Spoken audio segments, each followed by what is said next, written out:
The Abandoned Bride. Olivia Bennet stood frozen before the ornate church altar, the weight of 300 pairs of eyes pressing against her back. The magnificent cathedral she had dreamed of since childhood now felt like a beautiful cage, trapping her in the most humiliating moment of her life. The string quartet had played the same melodic loop for 20 minutes, their bows growing hesitant as whispers rippled through the pews. "He's not coming, is he?" someone murmured loudly, enough for the sound to travel up to the altar. Olivia's hands trembled around her bouquet of white peonies and blush roses, knuckles white against the ivory satin ribbon. Her maid of honor, Josephine, squeezed her elbow. "Liv," she whispered, "maybe we should—" The oak doors at the back of the church creaked open, and Olivia's heart leapt. But instead of Thomas in his tailored tuxedo, it was his best friend Marcus, face ashen, as he hurried down the aisle. The murmurs intensified.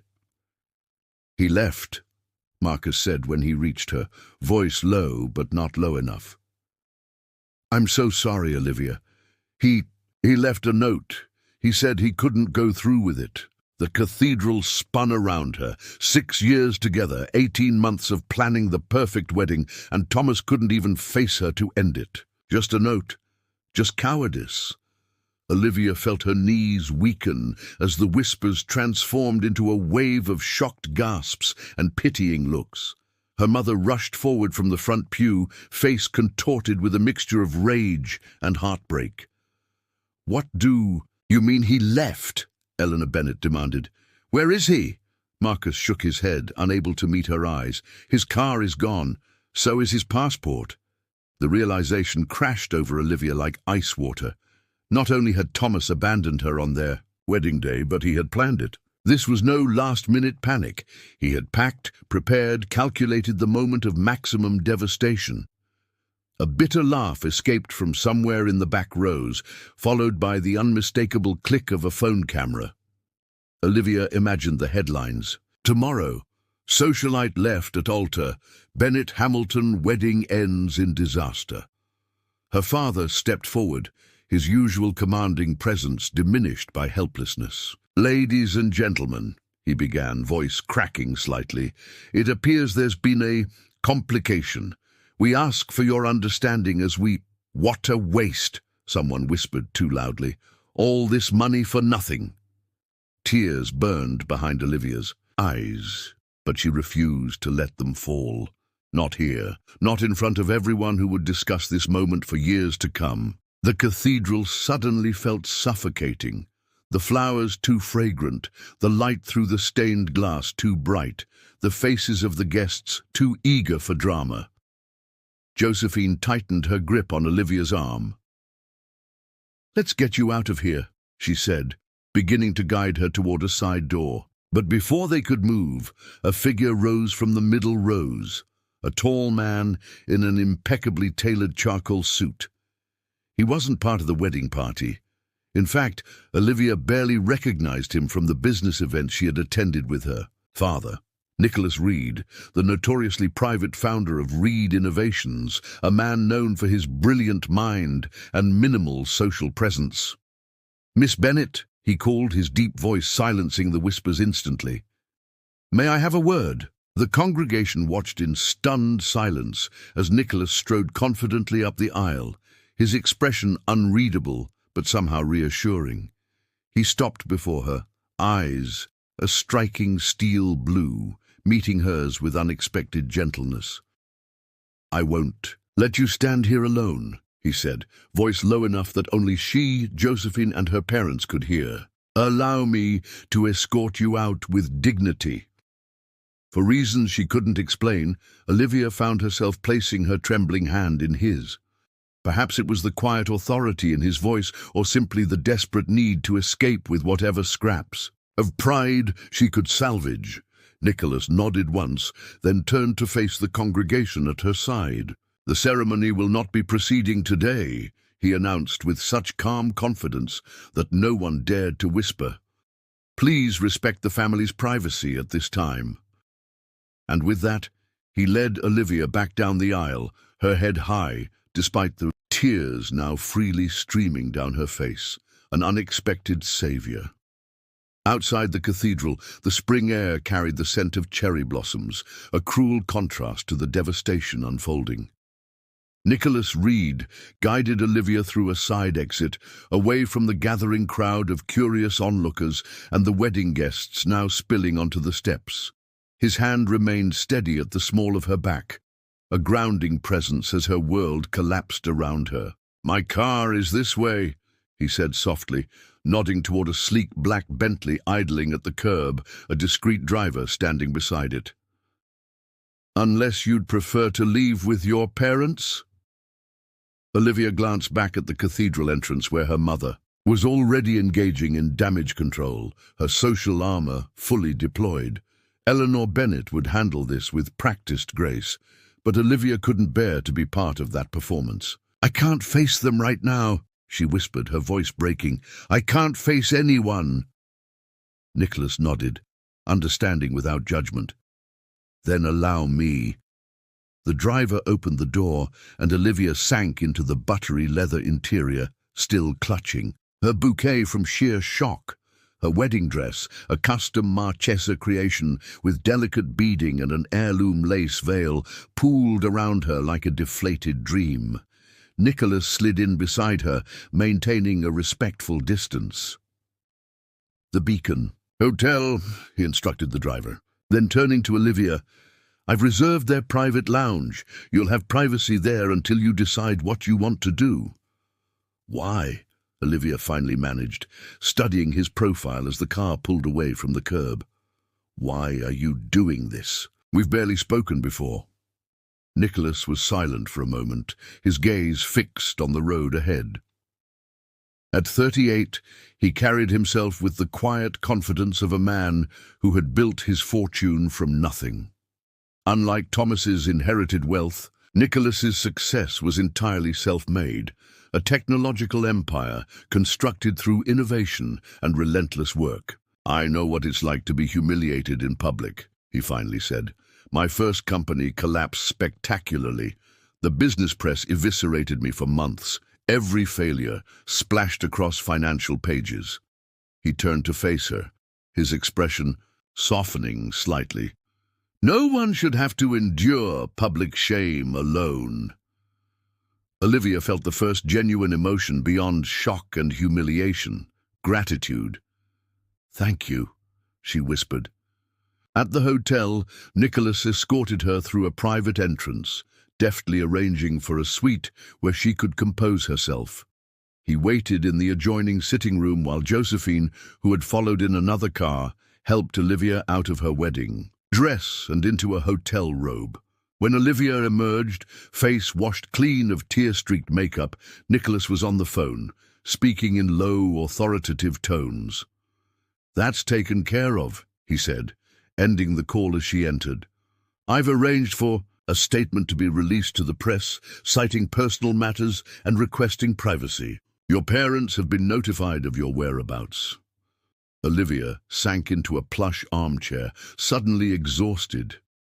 "I can't believe this is happening," she murmured, staring blankly at the peonies still clutched in her hand.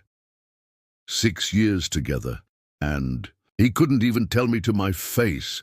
Nicholas remained standing, hands in his pockets.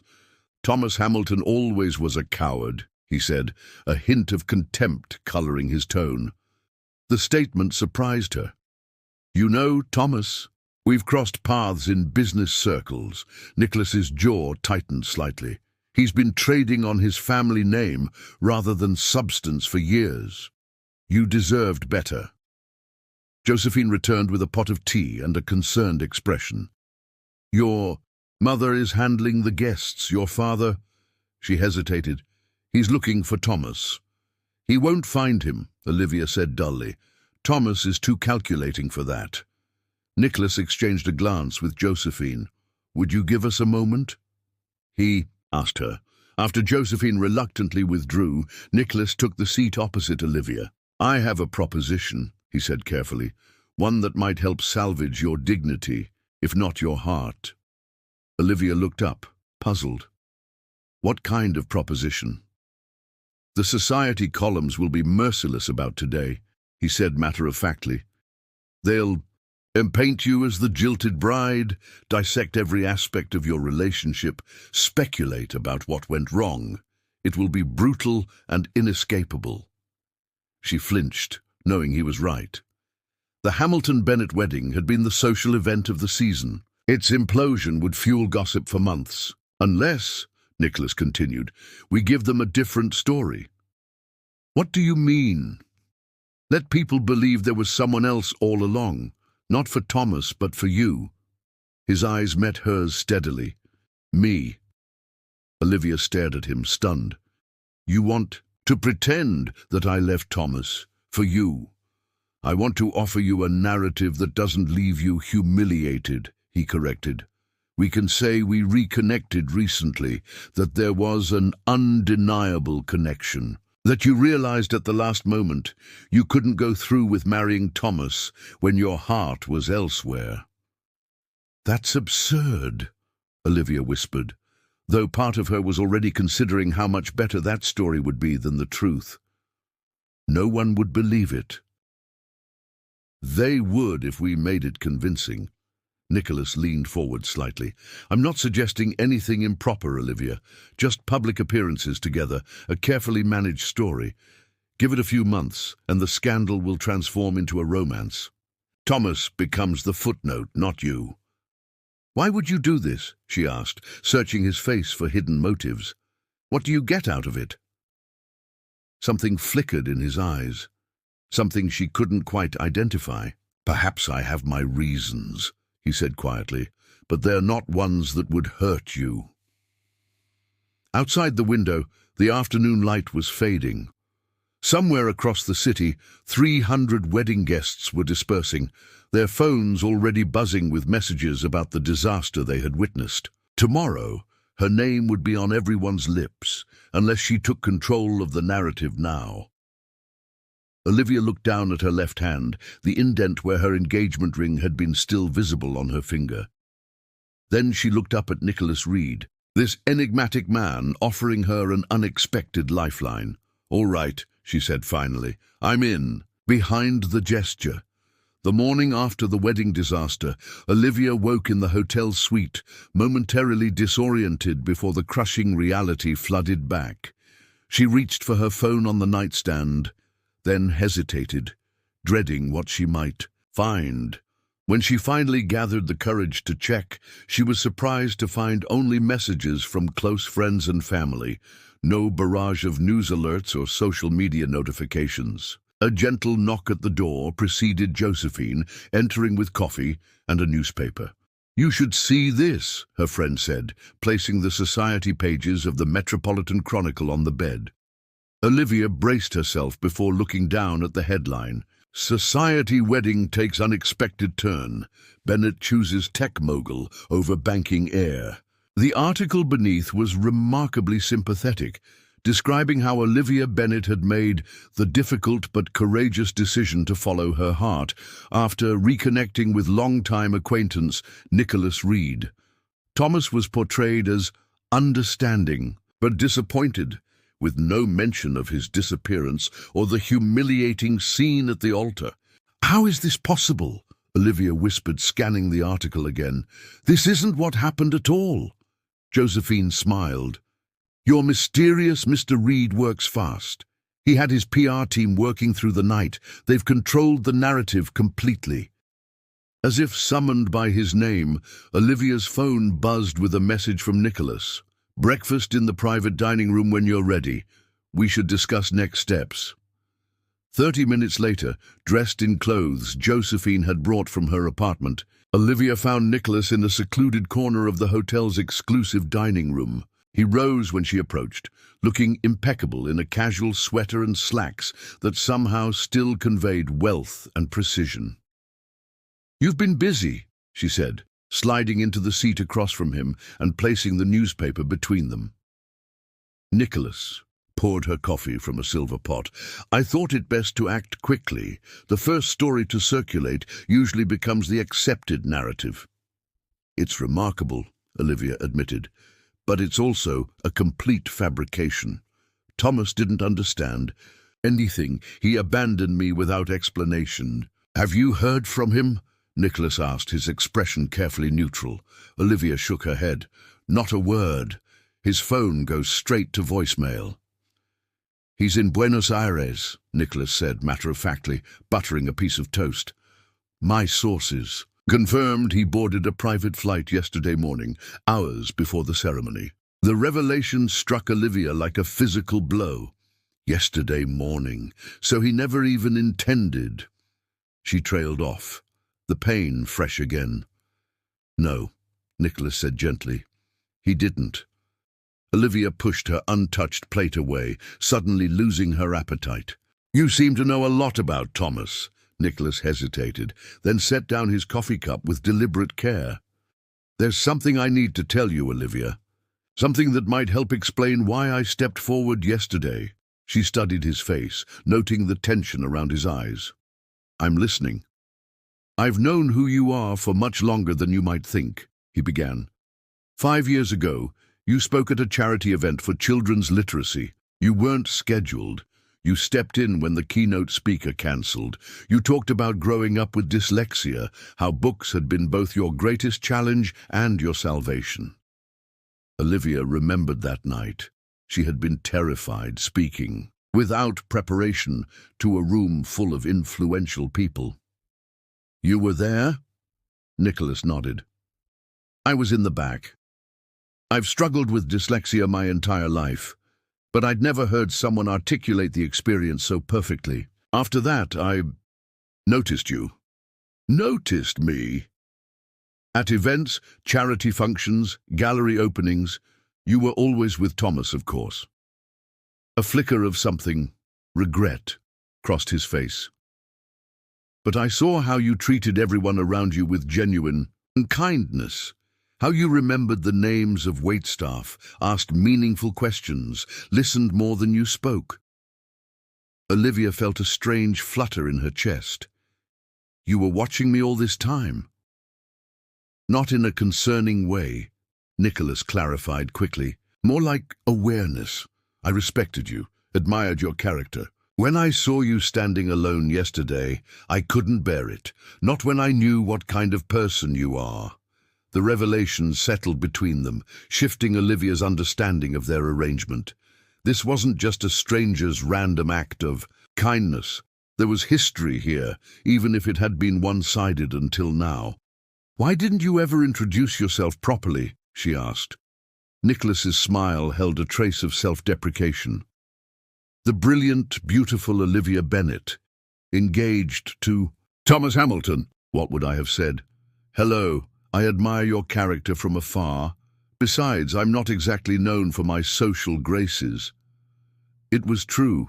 Nicholas Reed was famously private, almost reclusive despite his wealth and influence. While Thomas had thrived. In the spotlight, Nicholas had built his empire largely from the shadows. So what happens now? Olivia asked, returning to the present situation. This story buys us some time, but people will expect to see us together. They will, Nicholas. Agreed. I suggest we begin with a carefully curated public appearance schedule. Nothing excessive. A dinner here, an event there, just enough to maintain the narrative. Olivia nodded slowly. And how long do we continue this charade? Until the interest wanes. 3 months, perhaps? He met her gaze directly. After that, we can stage an amicable parting. By then, the wedding will be old news. It was a logical plan, presented with business-like efficiency, yet something in his expression made Olivia wonder if there was more beneath the surface. And in the meantime, she asked. In the meantime, we get to know each other, Nicholas said simply. If we're to convince the world there's something between us, we should at least be friends. Friends. The word felt inadequate for the strange intimacy of their situation. This man who had observed her for years, who had stepped forward at her lowest moment, who now offered protection through an elaborate fiction. I should warn you, Olivia said, attempting lightness. I'm not exactly at my best right now. Nicholas reached across the table, his fingers lightly touching hers, in a gesture that felt surprisingly natural. "You don't need to be at your best with me, Olivia. Just be yourself." In that moment, looking into his steel blue eyes, Olivia felt something unexpected, the first fragile tendril of trust taking root where her heart had been shattered just 24 hours before. "All right, Nicholas Reed," she said softly. "Let's be friends." What neither of them could have anticipated was how quickly that friendship would become the foundation for something far more profound. Walls coming down. The crisp autumn air swept through Central Park as Olivia walked alongside Nicholas, their breath forming small clouds in the October chill. 2 months had passed since the wedding that wasn't, and their carefully orchestrated appearances had successfully transformed public perception. What had begun as a scandalous headline was now viewed as a romantic whirlwind, the story of a woman brave enough to follow her heart at the 11th hour. "Your coffee? Extra cinnamon?" Nicholas said, handing her a steaming cup from a nearby vendor. He had remembered her preference without being reminded, one of the many small ways he paid attention. "Thank you," Olivia replied, accepting the cup gratefully. "Hard to believe it's been 8 weeks already." Nicholas glanced at her, his expression thoughtful. "Having regrets about our arrangement?" "No," she answered truthfully. "Actually, it's been surprisingly helpful." Their charade had evolved into something neither had fully anticipated. What started as strategic appearances, a charity gala here, a restaurant opening there, had gradually shifted into genuine companionship. Private dinners discussing books they both loved. Long walks where Nicholas revealed his challenging childhood in foster care, and Olivia shared her struggles with her mother's expectations. Late-night phone calls that had nothing to do with maintaining appearances and everything to do with not wanting to end the conversation. They settled on a bench overlooking the lake, a spot they had claimed as their own over recent weeks. In the distance, a street musician played violin, the melancholy notes floating across the water. "I had lunch with Josephine yesterday," Olivia said, watching a pair of ducks glide across the surface of the lake. "She thinks I'm falling for you." Nicholas stiffened slightly beside her. "And what did you tell her?" "That it's complicated." Olivia turned to face him directly. "Is it, Nicholas? Complicated?" His eyes, usually so guarded, held vulnerability she rarely glimpsed. "I think that's an accurate assessment." "She also mentioned something else," Olivia continued, heart racing slightly. "She said you attended 3 of my gallery exhibitions. Over the years, always arriving late, leaving early, never introducing yourself." Nicholas looked away, uncharacteristically uncomfortable. "I admired your photography. The way you captured overlooked moments, people at the edges of celebrations, quiet interactions others missed. Why didn't you ever say hello?" "You were engaged, Olivia," he reminded her gently, "and I'm not good at casual conversation." Olivia laughed softly. The man who engineered a complete media transformation overnight claims he's not good at talking to people. "That's different. Business, strategy, those are straightforward. But personal connections," he hesitated, "those have never come easily to me." A leaf spiraled down between them, landing on the bench, red gold against the dark wood. Olivia picked it up, twirling it between her fingers. "I received a letter from Thomas yesterday," she said quietly. Nicholas turned sharply. "What did he want?" "To apologize, supposedly. He claimed he panicked and made the biggest mistake of his life. He wants to meet, to explain himself." "And do you want that?" Nicholas's voice was carefully neutral, but Olivia had learned to read the tension in his jaw, the slight narrowing of his eyes. "I thought I would," she admitted. "For weeks after the wedding, I imagined what I'd say if I ever saw him again. I had entire speeches prepared." She smiled ruefully. But when I read his letter, I realized something. I don't care anymore. His reasons don't matter to me. Relief flickered across Nicholas's face, there and gone in an instant. That's progress. It's more than that, Olivia said, gathering her courage. It's closure, and maybe a beginning. The implication hung between them, neither quite ready to address it directly. Their arrangement had an expiration date. The amicable parting Nicholas had proposed was scheduled for just a few weeks from now. Yet somehow, that ending felt increasingly wrong. "I've been thinking," Nicholas began carefully. "Perhaps we've been approaching this whole situation incorrectly." "How so?"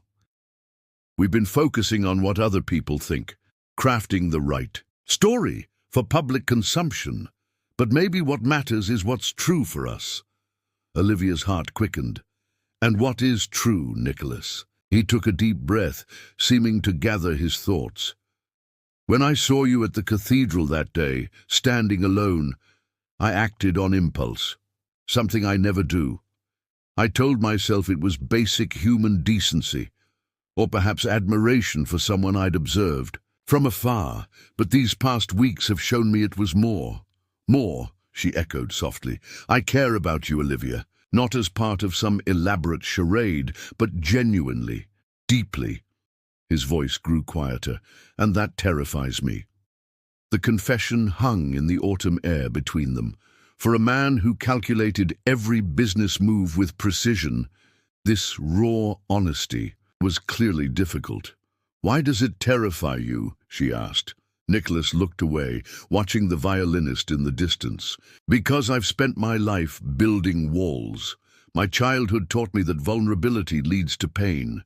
It's easier to observe life from a distance than to participate fully." "Is that why you were always watching from the periphery? At events, at my exhibitions?" He nodded. "Safer that way." Olivia set her coffee down and turned fully toward him. "I need to tell you something too. When Thomas left me at the altar, I thought I'd never trust anyone again. I was certain that my heart was permanently broken." She reached for his hand, surprised by her own boldness.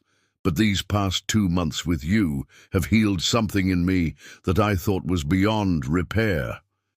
Nicholas's fingers interlaced with hers, warm despite the autumn chill. "What are you saying, Olivia?" "I'm saying that what began as a fiction has become the most honest relationship I've ever had." She smiled, a hint of her old vulnerability returning. "And I'm not ready for it to end in an amicable parting next month." The tension in Nicholas's shoulders visibly released. He brought their joined hands to his lips, pressing a gentle kiss against her knuckles. "Neither am I." "So what happens now?" she asked, echoing the question she'd posed in the hotel that first morning. "Now," Nicholas said, a rare full smile transforming his serious face, "we stop pretending. No more strategic appearances or calculated encounters. Just you and me, seeing where this leads." "That sounds terrifyingly unplanned," Olivia teased, though her heart soared at the prospect. "The great Nicholas Reed, embracing uncertainty." "Only with you," he replied softly. "Only with you."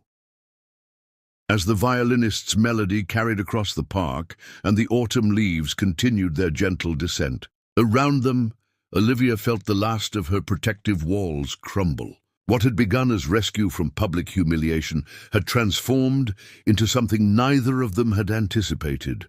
A chance at genuine love, built not on society's expectations or family pressures, but on true understanding and mutual respect. For the first time since that devastating day at the altar, Olivia felt grateful for Thomas's abandonment. Without that moment of crisis, she might never have discovered what was possible with the quiet, observant man beside her. A connection deeper and more authentic than anything she had known before.